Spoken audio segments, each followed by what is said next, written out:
এক ভাইকে তারা লাগিয়ে দিয়েছে এবং গোটা লক্ষ্যটা হচ্ছে গোটা গালফ স্টেটগুলোতে, আরব দুনিয়াতে, মধ্যপ্রাচ্যে মার্কিন এবং ইসরায়েলের নেতৃত্বে নতুন যে অশুভ জোট, নতুন যে সাম্রাজ্যবাদী আধিপত্যবাদী যে জোট তারা গড়ে তুলেছে, এদের লক্ষ্য হচ্ছে গোটা মধ্যপ্রাচ্যে তাদের রাজনৈতিক নিয়ন্ত্রণ প্রতিষ্ঠা করা। ভবিষ্যৎ হোক নিরাপদ, বিনিয়োগ হোক বিশ্বস্ত, আর আমার পছন্দ সল্ট বে। ওয়েলকাম টু সল্ট বে। সামরিক নিয়ন্ত্রণ প্রতিষ্ঠা করা, অর্থনৈতিক নিয়ন্ত্রণ প্রতিষ্ঠা করা, সেই লক্ষ্য নিয়ে বাস্তবে তারা আগ্রাসী ভূমিকায় এখন তারা অবতীর্ণ হয়েছে। আপনারা লক্ষ্য করেছেন ইসরায়েল ইতিমধ্যেই তার রাজনৈতিক ভূখণ্ড, তার সীমানা বৃদ্ধি করবার উদ্যোগ গ্রহণ করেছে। 67 সালে যুদ্ধের মধ্য দিয়ে মিশরের অঞ্চলের একটা বিশাল সেখানে গাজা হাইটসকে তারা দখল করে নিয়েছিল। এর পরবর্তীকালে যখনই নতুন নতুন করে ইসরায়েল যুদ্ধ করে, লক্ষ্যটা থাকে ইসরায়েলের সীমানাকে বৃদ্ধি করা। এবার যারা তৎপরতা শুরু করেছে, আমি আশঙ্কা করি লেবানন, এমনকি জর্ডানের একটা অংশ, পার্শ্ববর্তী দেশের বিভিন্ন অঞ্চল ইসরায়েলে নতুন করে দখলদারিত্ব কায়েম করে তার রাজনৈতিক ভূখণ্ডকে, সীমানাকে তারা বৃদ্ধি করতে চায়। তার মানে একটা দখলদারিত্ব, একটা আধিপত্যবাদী, একটা কর্তৃত্ববাদী ক্ষমতা নিয়ে ইসরায়েল সেখানে কাজ করছে।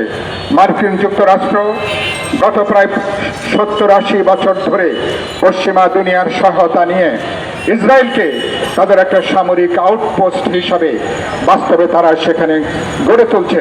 লক্ষ্যটা হলো আরব দুনিয়ার তেল সম্পদের উপরে নিয়ন্ত্রণ প্রতিষ্ঠা করা, আরব দুনিয়ার যে খনিজ সম্পদ তার উপরে সেখানে নিয়ন্ত্রণ প্রতিষ্ঠা করা, একই সাথে সেখানকার ব্যবসা বাণিজ্য, সেখানকার শিল্প প্রতিষ্ঠান, এমনকি সেখানে সেবামূলক যে প্রতিষ্ঠান সেগুলোর উপরে বহুজাতিক কোম্পানিগুলোর নিয়ন্ত্রণ সেখানে প্রতিষ্ঠা করা। এই হচ্ছে তাদের লক্ষ্য। গোটা আরব দুনিয়াকে এইভাবে আজকে তারা তাদের নত জানু অঞ্চল হিসেবে তারা গড়ে তুলতে চায়।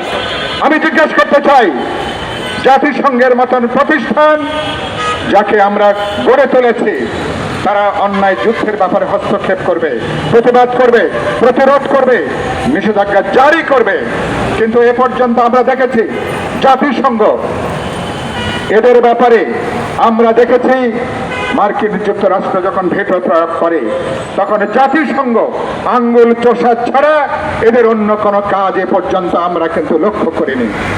আমরা পরিষ্কার করে বলতে চাই, এই হামলা আক্রমণ অবিলম্বে বন্ধ করতে হবে।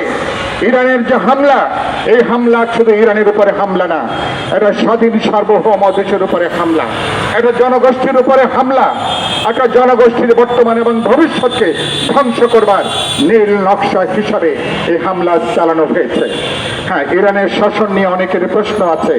কদিন আগে ইরানে বিরাট গণ আন্দোলন হয়েছে, গণবিক্ষোভ হয়েছে, গণ অভ্যুত্থানের পরিস্থিতি তৈরি হয়েছিল। ইরানের বর্তমান শাসকরাও সেখানে প্রায় 5,000 মানুষকে তারা হত্যা করেছিলেন। এই ঘটনাগুলো আমরা জানি, কিন্তু ইরানের মানুষ ঠিক করবে ইরানের এই আজকে যারা ক্ষমতায় আছেন তাদেরকে জনগণ ক্ষমতা থেকে অপসারিত করবেন, নাকি ইরানের মানুষ নতুন গণ আন্দোলন, গণসংগ্রামের মধ্য দিয়ে মানুষ তাদের ভাগ্য নির্ধারণ করবে। ইরানের সরকার কি হবে, রাজনৈতিক কাঠামো কি হবে, দেশের রাজনৈতিক আদর্শ কি হবে, ইরানের জনগণই একমাত্র এটাকে তারা নির্ধারণ করতে পারে। মার্কিন যুক্তরাষ্ট্র বলি, ইসরায়েল বলি, পৃথিবীর কোন পরাশক্তি অন্য দেশের ভবিষ্যৎকে কেউ কিন্তু নির্ধারণ করতে পারে না। এটাকে যদি অনুমোদন করতে থাকে, ভবিষ্যতে বাংলাদেশের মতন কোনো দেশ, ছোট কোনো দেশ, উন্নয়নকামী কোনো দেশ, শান্তিপূর্ণ কোনো দেশ বাস্তবে কেউ কিন্তু নিরাপদ নাই। প্রত্যেকের স্বাধীনতা, সার্বভৌমত্ব, জাতীয় নিরাপত্তা গুরুতর বিপন্ন হওয়ার মুখে পড়বে। স্বাধীন দেশের রাষ্ট্রপতিকে যদি মিলিটারি ছত্রিশ সেনা পাঠিয়ে রাতের অন্ধকারে যদি আপনি তুলে নিয়ে যেতে পারেন, তাহলে পৃথিবীর কোনো ছোট দেশ, কোনো মুক্তিকামী দেশ, স্বাধীন কোনো দেশ কেউ কিন্তু কার্যত আর নিরাপদ নয়।